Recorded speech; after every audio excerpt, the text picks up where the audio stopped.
यदि या तो छापते हैं या किसी को भेजते हैं बिना परमिशन के, 250 करोड़ का पेनल्टी सरकार के अधीन डेटा प्रोटेक्शन बोर्ड में लगेगा। 250 करोड़ नहीं तो 500 करोड़ हो सकता है। तो इतना अंग्रेजों के टाइम में भी ऐसा कानून नहीं था जो अब आ गया है, जो सरकार को पूरा एम्पावर करता है, कंपनियों को छूट देता है और बाकी लोगों को तानाशाही की इस दायरे में लाता है। पर्सनल डेटा बचाने के नियम बिल्कुल सख्त होने चाहिए, लेकिन इसके बहाने भ्रष्ट लोगों का डेटा नहीं बचाया जा सकता। कहीं सरकार निजी जानकारी ना देने के नाम पर अपना डेटा देने से बचना तो नहीं चाहती है। हमें इसके बारे में सोचना पड़ेगा। हो सकता है कागजों पर सरकार का मकसद ठीक हो, लेकिन इन नियमों की मंजिल कहां है, इसे देखने और समझने की जरूरत है। अगस्त 2023 में digital personal data protection act DPDP pass हुआ। अब उसके नियमों का ड्राफ्ट तैयार हुआ है। अगर सरकार ने उन नियमों को मंजूरी दे दी तो आपका, हमारा या किसी भी संगठन या राजनीतिक दलों के लिए भी भ्रष्टाचार के मामले में किसी का नाम लेकर बोलना मुश्किल हो जाएगा और नाम से जानकारी हासिल करनी मुश्किल हो जाएगी। यह कहना है 30 से अधिक नागरिक संगठनों का। एनसीपीआरआई के नेतृत्व में इन संगठनों की दिल्ली में एक प्रेस कॉन्फ्रेंस हुई और इसके प्रतिनिधि विपक्ष के सांसदों से, नेताओं से लगातार मुलाकात करने लगे हैं ताकि वे भी समझ जाएं कि इस नियम से उन पर क्या खतरा आने वाला है। भारत में हर साल सूचना के अधिकार के तहत 60 लाख आवेदन दायर किए जाते हैं। इनके जरिए लाखों लोग जानकारी जमा करते हैं और भ्रष्टाचार को उजागर करते हैं। लेकिन अब पर्सनल जानकारी की परिभाषा बदली जा रही है। पर्सनल जानकारी के नाम पर बहुत सारी जानकारियां अब नहीं दी जा सकेंगी और ऊपर से अगर बिना अनुमति के किसी का नाम छापा या किसी और तरीके से इस्तेमाल किया तो 250 करोड़ का जुर्माना लग सकता है, ऐसा नागरिक संगठनों का मानना है। तो क्या इस जुर्माने की इतनी बड़ी रकम से लाखों लोगों को डराने की तैयारी चल रही है? भारत सरकार हिंसा से ग्रसित मणिपुर के लिए 500 करोड़ रुपए का प्रावधान करती है अपने बजट में। यमुना की सफाई के लिए दिल्ली सरकार 500 करोड़ का प्रावधान करती है और डेटा प्रोटेक्शन के जुर्माने से 500 करोड़। सरकार अपना खर्चा क्या इसी जुर्माने से निकालेगी? सरकार को साफ करना चाहिए कि 250 करोड़ का जुर्माना आप किस पर लगा रहे हैं? क्या किसी संगठन पर या व्यक्ति पर? किसी व्यक्ति की हैसियत 250 करोड़ की तो नहीं होती, तब भी क्या इतना जुर्माना लगाया जाएगा? सरकार को बताना ही चाहिए कि इस कानून से पत्रकारों और यूट्यूबरों के लिए क्या संरक्षण है। यह तो विचित्र बात है। पत्रकार अगर मतदाता सूची या राशन कार्ड में धांधली की पड़ताल करेगा और एक एक आदमी से नाम छापने से पहले अनुमति लेने जाएगा तो एक रिपोर्ट तैयार करने में कई साल लग जाएंगे। उतने में वो मंगल ग्रह से लौट आएगा, पत्रकारिता ही बंद हो जाएगी। किसके दिमाग से ऐसे ख्याल उपजते हैं? पत्रकारिता तो पहले ही खत्म हो गई। कुछ ही पत्रकार रह गए हैं जो महीनों दस्तावेजों को खंगालते हैं, अंत में खोजी रिपोर्ट छापते हैं। तो क्या डीपीडीपी एक्ट के ये नियम ऐसे पत्रकारों की कलम को हमेशा के लिए रोक देंगे? फिर खबर कैसे लिखी जाएगी? अगर पत्रकारों या मीडिया संगठनों पर इतना भारी जुर्माना लगेगा तब तो कोई नाम ही नहीं छापेगा। तो क्या इस तरह से खबर लिखी जाएगी कि फलानी जगह पर फलाने ने चिल्लाने से 10 लाख की रिश्वत ली और उलाने से मिलकर तुलाने के साथ 700 बीघा जमीन खरीद ली? कैसे लिखेंगे अब खबर? आपको सोचना चाहिए। ये अभिषेक प्रकाश हैं, यूपी काडर के आईएएस अधिकारी। इन्हें एक उद्योगपति से कथित रूप से 5% कमीशन मांगने के आरोप में सस्पेंड कर दिया गया। इन पर आरोप है कि इन्होंने 700 बीघा जमीन खरीदी है। यूपी के अखबारों में अभिषेक प्रकाश के बारे में आपको बहुत सी खबरें मिल जाएंगी, हम उनकी पुष्टि नहीं कर सकते। लेकिन हमारा सवाल है कि अगर अभिषेक प्रकाश का नाम बिना उनसे इजाजत लिए या उनके विभाग से इजाजत लिए छाप दिया गया तो क्या छापने वाले पर जुर्माना लगेगा? 250 करोड़ की फाइन लगेगी? तो क्या अब इनका नाम सरकार से या व्यक्ति से पूछकर लिखा जाएगा? डेटा प्रोटेक्शन बोर्ड एक सरकारी बोर्ड है और अगर सरकार चाहे तो तमाम ऐसे जर्नलिस्ट्स पे, क्योंकि कोई जर्नलिस्टिक एग्जेम्पशन नहीं है, उसके बारे में भी चर्चा होगी, अगर सरकार चाहे ऐसे तमाम जर्नलिस्ट्स पे, ऐसी तमाम संस्थाओं पे, ऐसे एक्टिविस्ट्स पे, मूवमेंट्स पे जो कि इनकन्वीनियंट ट्रूथ्स को उजागर करते हैं, उनके खिलाफ शिकायतें हों और फिर वो जो डेटा प्रोटेक्शन बोर्ड है वो उनके ऊपर करोड़ों रुपए का फाइन लगाकर उन शिकायतों को लेकर फाइन लगाकर बंद करा सकते हैं। और इसमें हम ये भी कहते हैं कि पॉलिटिकल पार्टीज को भी जागने की ज़रूरत है। जो अपोजिशन पार्टीज हैं वो ये समझें कि ये सिर्फ लोगों की ही प्रॉब्लम नहीं है, पॉलिटिकल पार्टीज की भी प्रॉब्लम है। सोशल मीडिया सेल जो है पॉलिटिकल पार्टीज के, वो जो है वो सारे डेटा फिडिशरी बन जाएंगे। और सरकार ने कहा है कि हम तय करेंगे कौन डेटा फिडिशरी है और कौन नहीं है। तो रूलिंग पार्टी का आईटी सेल डेटा फिडिशरी नहीं होगा, उसके ऊपर एक कानून नहीं लागू होगा, और ऑपोजिशन के सारे आईटी सेल्स जो है वो डेटा फिडिशरी बनाए जाएंगे। तो ये तो लोकतंत्र के लिए एक बहुत ही भयानक कानून है जिसका हमें विरोध करने की जरूरत है। हाल के चुनाव में आपने देखा होगा कि दिल्ली में, महाराष्ट्र में मतदाता सूची में नामों को लेकर कितने सवाल उठे। अब अगर आप चेक करने के लिए नाम मांगेंगे कि फला मतदाता पर शक है, तो यह कहकर जानकारी नहीं दी जाएगी कि हम फोटो और पता नहीं देंगे, क्योंकि उससे उसकी निजता भंग होगी। तब आप इस आरोप की जांच कैसे करेंगे कि असली मतदाता का नाम काटकर उसकी जगह किसी और को मतदाता तो नहीं बना दिया गया? मतदाता सूची का फ्रॉड आप कैसे पकड़ेंगे?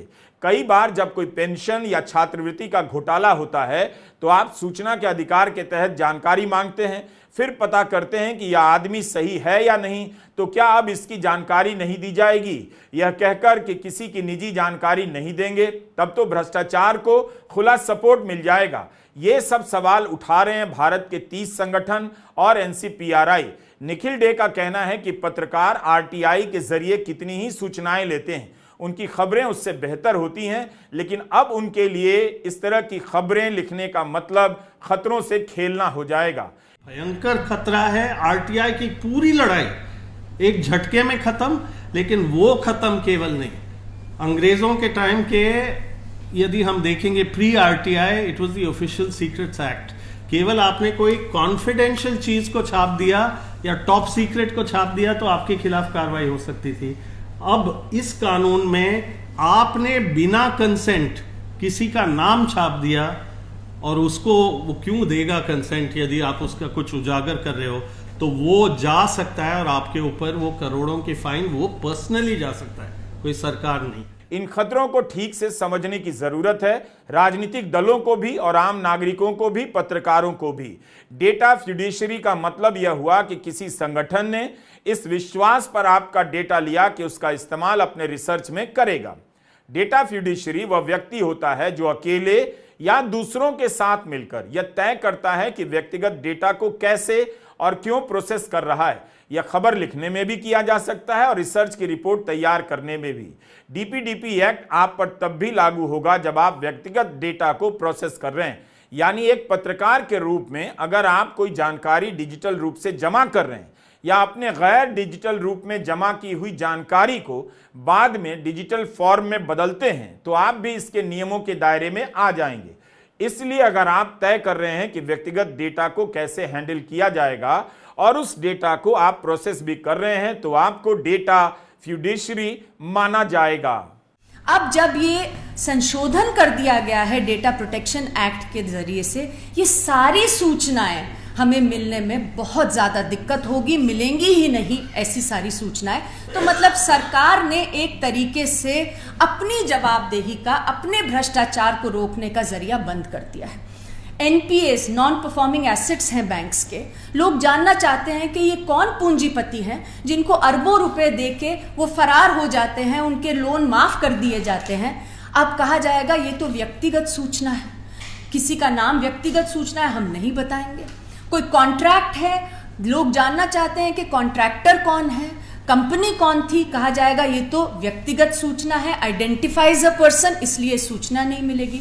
तो मतलब भ्रष्टाचार पे जो पूरी रोक लगाने का जो तरीका था सूचना के अधिकार कानून से, उसे ही ध्वस्त कर दिया गया है और उसके खिलाफ ये पूरा कैंपेन शुरू हुआ है। सूचना के अधिकार में इस बात को लेकर पहले से प्रावधान है कि किस तरह की निजी सूचनाएं आप नहीं मांग सकते, ना दी जा सकती है। आरटीआई के सेक्शन 81J में पहले से दिया गया है कि ऐसी निजी सूचना नहीं ली जा सकती जिसका किसी सार्वजनिक गतिविधि या हित से संबंध नहीं है या फिर आपकी निजता में अनावश्यक दखल देती है। लेकिन डेटा प्रोटेक्शन एक्ट में इसे बदल दिया गया है। कहा गया है कि आप किसी भी तरह की निजी सूचना नहीं ले सकते। बहुत बारीक अंतर है। पहले क्या था, आप निजी सूचना ले सकते थे अगर उसका संबंध सार्वजनिक गतिविधि से है, सिर्फ वही निजी सूचना नहीं ले सकते थे जिसका संबंध सार्वजनिक हित या गतिविधि से नहीं है। लेकिन अब इस ड्राफ्ट रूल के लागू होने के बाद कहा जा रहा है कि किसी भी तरह की निजी सूचना नहीं मांगी जा सकेगी। अब इसका क्या मतलब हुआ? आप देख रहे हैं कि किस तरह से हर चुनाव में हम ये देख रहे हैं कि लोग कह रहे हैं कि गलत लोगों के नाम ऐड हो रहे हैं और गलत लोगों के नाम डिलीट किए जा रहे हैं। जो लोग वहां रहते हैं उनके नाम डिलीट हो रहे हैं, जो नहीं रहते उनके नाम ऐड किए जा रहे हैं। अब कैसे मालूम पड़ेगा कि सही नाम है कि गलत नाम है, जब तक कि वोटर लिस्टें पब्लिक में नहीं होंगी, सर्चेबल नहीं होंगी। अब जब डेटा प्रोटेक्शन कानून आता है और सरकार कहती है कि पर्सनल इंफॉर्मेशन नहीं ली जा सकती सूचना के अधिकार कानून में, और पर्सनल इंफॉर्मेशन नहीं देंगे लोगों को, तो ऐसी तमाम सूचनाएं जैसे इलेक्टोरल रोल्स हैं जिसमें लोगों का नाम, पता, उनकी फोटोग्राफ, ये सब लगी होती है, तो ये तो फिर इसके ऊपर बड़ा सवाल हो जाएगा। तो उतार दिए जाएंगे ये सारी वोटर लिस्ट, तो इलेक्टोरल फ्रॉड कैसे रोकेंगे लोग? सूचना के अधिकार की जरूरत आप सभी को पड़ती है, पड़ेगी। जब प्रेस बिक जाता है, घुटनों पर गिर जाता है, प्रशासन भ्रष्टाचारी से मिल जाता है, तब आप क्या करते हैं? आरटीआई लगाते हैं। कभी आपने सोचा है कि आरटीआई लगाने की फीस इतनी कम क्यों रखी गई है? 10 रुपए ही क्यों रखी गई है? इसलिए कि कोई भी आरटीआई से सूचना हासिल कर सके। लेकिन अब इस पर जुर्माने का पहाड़ लादा जा रहा है ताकि आप जुर्माने के डर से सरकार से सवाल पूछना बंद कर दें, और पूछ भी लें तो निजी जानकारी के नाम पर आपको न बताया जाए। जानकारी छिपाने के लिए असंवैधानिक तरीके से इलेक्टोरल बॉन्ड का कानून सरकार ने बनाया था। इसी सरकार ने, आप उस पर भरोसा कर रहे हैं कि वह आपकी निजी जानकारी की रक्षा कर रही है। आपको समझना यही है कि वह निजी जानकारी की रक्षा किसके लिए कर रही है? खुद को बचाने के लिए, अपने मंत्रियों और अफसरों को बचाने के लिए, या आपके पर्सनल डेटा को बचाने के लिए? ये खबरें तो आपको याद होगी। इलेक्टोरल बॉन्ड को जब सुप्रीम कोर्ट ने असंवैधानिक करार दिया, तब यही कहा कि यह कानून सूचना के अधिकार कानून की बुनियाद के खिलाफ है। भले सुप्रीम कोर्ट को फैसला सुनाने में कई साल लग गए, लेकिन सरकार की नीयत साफ नहीं थी। इस फैसले से समझ आ गया, इतना बड़ा घोटाला सबके सामने चलता रहा। उसके बाद भी स्टेट बैंक ऑफ इंडिया कंपनियों का नाम छापने में आनाकानी कर रहा था। तब सुप्रीम कोर्ट ने फटकार लगाई और सच सामने आया। आपको यह तो पता चल ही गया होगा कि 2024 का चुनाव समाप्त होने के बाद बीजेपी का खजाना बढ़ गया। 4185 करोड़ ज्यादा पैसा आ गया। इतना पैसा एक पार्टी के पास कहां से आ रहा है? कौन चंदा दे रहा है? अगर कोई इसकी डिजिटल जानकारी लेकर छाप दे, नाम के साथ छाप दे, तो क्या उस पर जुर्माना लगेगा 250 करोड़ का? CHRI के वेंकटेश नायक की एक रिपोर्ट काफी चर्चा में है। इसके मुताबिक 22 दलों का बैलेंस चुनाव के समय जो था, चुनाव की समाप्ति के बाद 31% से अधिक बढ़ गया।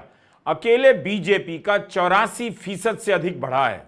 बीजेपी सबसे अधिक पैसा खर्च करती है, तब भी उसका फंड इतना बढ़ गया, कई हजार करोड़। लोकसभा चुनाव की प्रक्रिया शुरू होने से पहले बीजेपी के खाते में 5,921 करोड़ रुपए थे। चुनाव के बाद यह बढ़कर 10,107 करोड़ रुपए हो गए। अब अगर कोई पत्रकार इसकी कोई जांच करेगा, फंड के बारे में पता लगाएगा, किसने दिया, कुछ नाम छाप देगा, तो क्या डीपीडीपी एक्ट के नए नियमों के मुताबिक उस पर करोड़ों का जुर्माना लगा दिया जाएगा? सरकार को इस पर स्पष्टता जाहिर करनी चाहिए। सरकार के पास हमारे आपके बारे में कितनी जानकारी होती है? सुरक्षा कारणों से सरकार कितनी और जानकारियां जुटा लेती है? स्टेट यानी राज्य आपसे हर तरह की जानकारी ले सकता है जांच के नाम पर। फर्जी मुकदमे कर जांच के नाम पर आपकी सारी निजी जानकारी ली जा सकती है। लेकिन आप नागरिक के नाते अगर जानकारी मांगेंगे तो यह कहकर नहीं दी जाएगी कि पर्सनल है। 2005 में सूचना का अधिकार कानून बना था। 20 साल में इस कानून ने ऐसे ऐसे आरटीआई कार्यकर्ता तैयार कर दिए हैं जो अपनी जान पर खेलकर सरकार के कोने कोने से भ्रष्टाचार के दीमक को खोज निकालते हैं। इस कानून को अपना कानून समझिए। ये नहीं रहेगा तो अब आप भी नहीं रहेंगे, ना सूचनाएं मिलेंगी, ना आप सवाल कर पाएंगे। नमस्कार, मैं रवीश कुमार।